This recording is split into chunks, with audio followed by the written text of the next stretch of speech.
Hello बच्चों, आज हम क्लास 10th के मैथ में पॉलिनोमियल चैप्टर स्टार्ट करेंगे। इसमें हम सबसे पहले डिफिनीशन, एग्जाम्पल और आज हम इसके टाइप, पावर के अकॉर्डिंग या एक्सपोनेंट के अकॉर्डिंग एंड टर्म के अकॉर्डिंग भी हम टाइप ऑफ पॉलिनोमियल जानेंगे। ओके, तो लेट अस स्टार्ट। तो पॉलिनोमियल का हिंदी होता है बहुपद। हम इस चैप्टर को हिंदी इंग्लिश दोनों में जानेंगे। क्वेश्चन भी जो सॉल्व करेंगे तो उसको भी हम हिंदी एंड इंग्लिश दोनों मीडियम से सॉल्व करेंगे। ओके, तो इसका डिफिनीशन अगर दिया जाए डिफिनीशन का पॉलिनोमियल का, तो the algebraic expression in which the exponents of variable is a positive integer then it is called polynomial. Okay, तो हमने डिफिनीशन तो पढ़ लिया, एग्जाम्पल तो यहाँ लिख लिया, लेकिन हम जानेंगे कैसे कि पॉलिनोमियल होता क्या है। ओके, तो उसके लिए सबसे पहले हम जानेंगे अलजेब्रिक एक्सप्रेशन होता क्या है। अलजेब्रिक एक्सप्रेशन का मतलब होता है कि जिसमें वेरिएबल भी हो एंड वेरिएबल होता क्या है। वेरिएबल का मतलब होता है, देखो आप वेरिएबल एक होता है, वेरिएबल का मतलब होता है कि जो लेटर अल्फ़ाबेट लेटर होते हैं, जैसे A B C dot dot X Y Z, ये सभी अल्फ़ाबेट लेटर होते हैं। तो जो अल्फ़ाबेट ये लेटर होते हैं इनको हम मानते हैं वेरिएबल। ओके, इनको हम वेरिएबल मानते हैं, या इसका हम मानते, इसको हिंदी में कहते हैं चर। क्या कहते हैं? चर। ओके, और कुछ ऐसे जैसे कि वेरिएबल के अलावा एक होता है नंबर। नंबर को हम कहते हैं कांस्टेंट। क्या कहते हैं? कांस्टेंट। जैसे एग्जांपल में कांस्टेंट, कांस्टेंट क्या क्या होंगे? तो कांस्टेंट को हम क्या कर सकते हैं? कांस्टेंट में हो जाएगा 0 1 2 3 4 5, मतलब डॉट डॉट बहुत से नंबर क्या होंगे हमारे, ये हमारे कांस्टेंट होंगे। कांस्टेंट का मतलब होता है अचर। क्या होता है? अचर। तो इसकी वैल्यू कभी भी जो है चेंज नहीं होती। अचर मतलब चर जो कभी भी ना चेंज हो। अचर यानी कांस्टेंट को कहते हैं, अचर वेरिएबल कहते हैं। और वेरिएबल मतलब आप बस यही जानोगे अल्फ़ाबेट लेटर, और कांस्टेंट यानी अचर को आप जानोगे कि मैथ में जो हम नंबर लिखते हैं, माइनस में हुआ प्लस में हुआ सब क्या होगा? ऑल टू ऑल, वो आपका होगा कांस्टेंट। ओके, तो अलजेब्रिक एक्सप्रेशन जो होता है कांस्टेंट एंड वेरिएबल का कॉम्बिनेशन होता है। और कॉम्बिनेशन कैसे होता है? तो प्लस एंड माइनस के द्वारा होता है। ओके बच्चों, तो वह अलजेब्रिक एक्सप्रेशन इन विच जिसमें द एक्सपोनेंट, एक्सपोनेंट मतलब क्या होता है? आपको समझ में आ गया अलजेब्रिक एक्सप्रेशन होता क्या है? अलजेब्रिक एक्सप्रेशन का मतलब होता है यानी वेरिएबल एंड कांस्टेंट। वेरिएबल होता है अल्फ़ाबेट लेटर, कांस्टेंट होता है नंबर, यानी इन दोनों को अगर हम प्लस माइनस मल्टीप्लाई डिवाइड के द्वारा अगर हम क्या कर दे, कनेक्शन कर दे। जैसे कि ये हमारा 4 क्या है? 4 हमारा कांस्टेंट है, x क्या हमारा है? वेरिएबल है। अब इन दोनों को फिर इसमें भी जो है क्या है, ये हमारा कांस्टेंट है 7, और x क्या है? वेरिएबल है। 9 भी क्या है? हमारे कांस्टेंट है। तो इसमें जो इनको हम प्लस और माइनस के द्वारा क्या किया है? ऐड कर दिया है, कॉम्बिनेट कर दिया है। कॉम्बिनेशन के बाद इस प्रकार से जो हम स्ट्रक्चर तैयार करते हैं उसी को कहते हैं अलजेब्रिक एक्सप्रेशन। ओके, यानी क्लियर समझ में आ गया क्या होता है अलजेब्रिक एक्सप्रेशन? यानी वेरिएबल एंड कांस्टेंट का कॉम्बिनेशन होता है प्लस माइनस मल्टीप्लाई डिवाइड के द्वारा। ओके, अब इसमें देखो, अब ये होता है एक्सपोनेंट। एक्सपोनेंट होता क्या है? एक्सपोनेंट का मतलब होता है जिसमें वेरिएबल का एक्सपोनेंट एक पॉजिटिव कहा गया। पॉजिटिव का मतलब होता है, पॉजिटिव इंटीजर का मतलब होता है कि यहाँ ये पॉजिटिव इंटीजर का मतलब होता है 1 2 3 4 5 6 7 8 डॉट डॉट डॉट बहुत से इनफाइनाइट। तो इंटीजर, पॉजिटिव इंटीजर का मतलब होता है, देखो इसमें भी हम जीरो को भी क्या करते हैं? टेक कर लेते हैं। डिफिनेशन में क्या है? Positive integer. लेकिन पॉजिटिव इंटीजर जीरो ना तो पॉजिटिव है ना तो नेगेटिव, बट डिफिनेशन में हम जीरो को भी ले लेते हैं। अगर जो है पावर जीरो होगा तो वो भी क्या माना जाएगा? एक प्रकार से हमारा पॉलिनोमियल। ओके, जैसे आप देख रहे हो, मतलब कभी भी इसमें वेरिएबल का पावर माइनस नहीं होना चाहिए। जैसे एग्जांपल में x का पावर क्या है? 2 है, इसमें x का पावर क्या है? 1 छिपा है, या x का पावर क्या है? 1 छिपा हुआ है, यहाँ 1 नहीं लिखते हैं। अब यहाँ देख रहे हो 9, 9 का कोई पावर नहीं है, x नहीं है, तो जब 9 के साथ x है ही नहीं तो वहाँ मानते हैं वेरिएबल का पावर 0।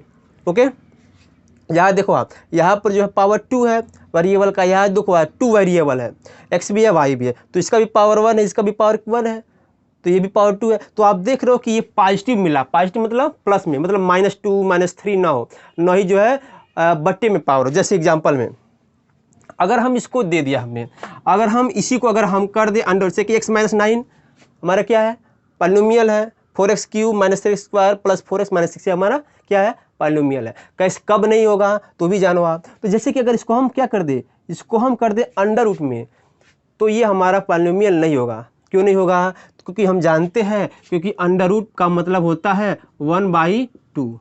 ओके, तो जैसे ही हम अंडर रूट में x करेंगे तो ये हो जाएगा अंडर रूट x का मतलब होता है कि x का पावर 1/2, x का पावर 1/2। तो 1/2 क्या हमारा पॉजिटिव इंटीजर है? नहीं है। तो जब हमारा पॉजिटिव इंटीजर नहीं है तो ये भी क्या होगा, हमारा पॉलिनोमियल नहीं होगा। समझ में आ गया? यानी अंडर रूट में होगा और उसका स्क्वायर रूट ना हो। जैसे एग्जांपल था, अगर x² है तो इसका जो x² है स्क्वायर रूट भी है, तो इसका वैल्यू मिलेगा x, क्या मिलेगा, ये 9 हमारा नहीं है तो ये मिलेगा x - 9, तो x - 9 होगा। तो यहाँ से हमारा स्क्वायर रूट भी है और स्क्वायर भी है, तो ये मिल जाएगा x - 9। तो इस प्रकार से ये हमारा, इस सिचुएशन में ये हमारा क्या है, पॉलिनोमियल है। बट अगर ये स्क्वायर हटा दिया जाए तो इस सिचुएशन में हमारा पॉलिनोमियल नहीं होगा, क्योंकि पावर क्या हो जाएगा, 1/2। तो जैसे 1/2 हुआ तो पॉजिटिव नहीं हुआ तो क्या हो जाएगा, हमारा नॉट पॉलिनोमियल। ओके, तो इस तरीके से हम जो है आइडेंटिफाई कर सकते हैं पॉलिनोमियल है कि नहीं है। ठीक है, एग्जाम्पल में अगर इसी को हम, जैसे x है, ये हमारा x जो है इसको 7 के नीचे x कर दिया जाए तो भी पॉलिनोमियल नहीं होगा। क्यों नहीं होगा? क्योंकि जैसे ही हम भेजेंगे x को ऊपर तो ये हो जाएगा 7x⁻⁻1। तो जैसे ही -1 होगा ये हमारा पॉलिनोमियल नहीं होगा। क्यों नहीं? क्योंकि -1 हमारा पॉजिटिव नहीं है। क्लियर हो गया? तो इस तरीके से आपने क्या जाना कि एल्जेब्रिक एक्सप्रेशन होता क्या है, प्लस माइनस मल्टीप्लाई डिवाइड हो, सबका कॉम्बिनेशन होता है, जिसमें वेरिएबल मतलब x का पावर, y का पावर, z का पावर, जो भी इसमें वेरिएबल दिया जाए उसका हमेशा पावर प्लस में होना चाहिए। कब नहीं होगा? जब माइनस में होगा तब नहीं होगा, जब स्क्वायर रूट में होगा तब नहीं होगा।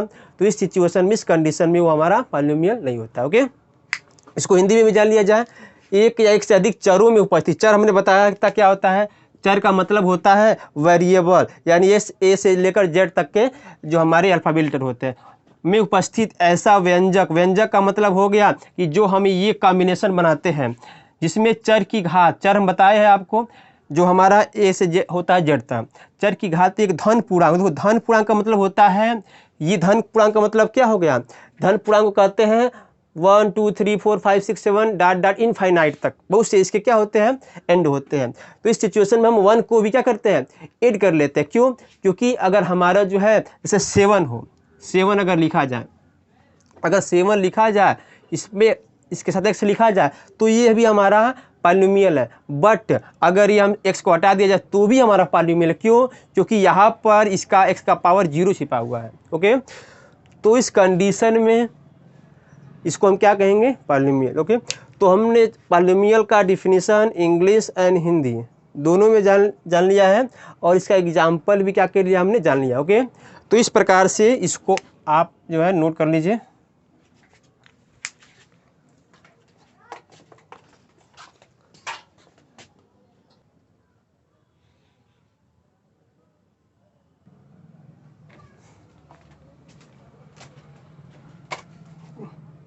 After definition and we identify polynomial and not polynomial, definition के बाद हम पहचानेंगे कब आपका पॉलिनोमियल होगा और कब आपका पॉलिनोमियल नहीं होगा। ओके, तो इट इज़ वेरी इंपॉर्टेंट। हम डिफिनीशन जान लेते हैं, लर्न कर लेते हैं, एग्जाम्पल कर लेते हैं, बट हम पहचान ही नहीं पाते पॉलिनोमियल है कि नहीं। ओके, जैसे पॉलिनोमियल हम बताए थे, जैसे कि 4x² - 7x + 6।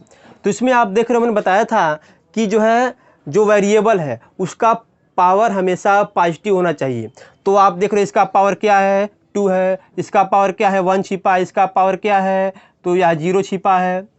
बट अगर हम देख रहे हैं 2 1 0, जो 0 को भी हम डिफिनीशन में क्या करते हैं, कलेक्ट कर लेते हैं, तो अगर पावर 0 होगा, 1 2 3 4 5 होगा, तो इस सिचुएशन में क्या हो जाएगा, ये हमारा पॉलिनोमियल कहलाएगा। बट अगर इसी को लिखा जाए 4x² + 7/x + 6, तो ये हमारा पॉलिनोमियल नहीं होगा। क्यों नहीं होगा, तो ये हम चेक करेंगे, क्योंकि यहाँ पावर क्या है, 2 है। अगर x को हम ऊपर करेंगे, कभी भी हम x को ऊपर रखते हैं, तो ये हो जाएगा 4x²। अब प्लस जब x ऊपर होगा तो पावर 1 है, तो नीचे है, तो जब ऊपर जाता है तो क्या जाता है, माइनस। एक फार्मूला है, जैसे कि 1/, अगर a लिखा जाए तो इसको जब ऊपर हम भेजेंगे, जैसे 1/a है, जैसे उसको हम ऊपर भेजते तो क्या जाता है, ये माइनस, यानी पावर हो जाता है आपका प्लस से माइनस। तो ये हो जाएगा 7x पर पावर क्या आ जाएगा, -1 एंड +6। तो इस कंडीशन में ये 2 है, ये -1 है, ये इसका पावर 0 छिपा हुआ है, x का पावर 0 छिपा हुआ है। तो क्या हमारा -1 हमारा पॉजिटिव इंटीजर है, क्या नहीं है। तो जो हमारा पॉजिटिव इंटीजर नहीं है, तो ये भी हमारा पॉलिनोमियल नहीं होगा, और ये हमारा पॉलिनोमियल होगा। क्लियर हो गया। एग्जाम्पल में और भी एग्जाम्पल देखा जाए। चलिए ये बताइए कि कमेंट में बताइएगा कि जो हम लिखने जा रहे हैं वो आपका पॉलिनोमियल है कि नहीं है। ओके, तो दो एग्जाम्पल हम लिख रहे हैं। 4x, सॉरी इसका चेंज कर रहे हैं, 5y² + 11 √x, ठीक है। अब -6 5x², सॉरी या क्यूब कर दे रहे हैं, 5x³ - 4x² + 6/x² - 7। ओके, और भी एग्जाम्पल लिखा जाए, x 3x² - 4x + 2। ओके, तो आप इसमें कमेंट में बताइए कि जो इस तीनों में से कौन सा पॉलिनोमियल है, कौन सा नहीं है। ओके, चलिए आपने कमेंट कर दिया। अब हम जानेंगे कि पॉलिनोमियल कौन है, कौन नहीं है। इसमें हम देखेंगे पावर क्या है, 2 है। इसमें पावर क्या है, √x का पावर क्या होता है, 1/2। तो 1/2 हमारा पॉजिटिव इंटीजर नहीं है, तो जो हमारा इंटीजर ये नहीं है, तो ये हमारा पॉलिनोमियल भी नहीं होगा। यानी x का पावर क्या है, 1/2 है, तो 1/2 हमारा जब इंटीजर पॉजिटिव इंटीजर है ही नहीं, यानी 1/2 क्या मानते हैं, इसको हम फ्रैक्शन मानते हैं, या इसको मानते हैं रैशनल, तो ये हमारा क्या हो जाएगा, नॉट पॉलिनोमियल। इसमें भी आप देखिए 3 है, 2 है, x का पावर जब ऊपर क्या जाएगा, माइनस है, तो जैसे इसको ऊपर भेज क्या हो जाएगा, तो ये हो जाएगा 6x पावर -2। तो जब इस टर्म का पावर क्या हो जाएगा, -2, तो ये भी हमारा पॉलिनोमियल नहीं होगा। इस सिचुएशन में देखो, इसमें क्या है, 2 है, इसमें पावर 1 है, इसमें 0 छिपा है, x पावर 0 छिपा है, तो इसको हम जो 0 नहीं है, इसमें 0 छिपा है, तो इस कंडीशन में क्या होगा, ये हमारा पॉलिनोमियल होगा। यानी ये दोनों नहीं होगा और लास्ट वाला हमारा पॉलिनोमियल होगा। ओके, तो हम आशा है कि जो आपको जो पॉलिनोमियल और उसका आइडेंटिफिकेशन कैसे जो पहचानोगे आपको समझ में आ गया होगा। तो आज के लिए बस इतना ही। ओके बच्चों, थैंक यू, धन्यवाद।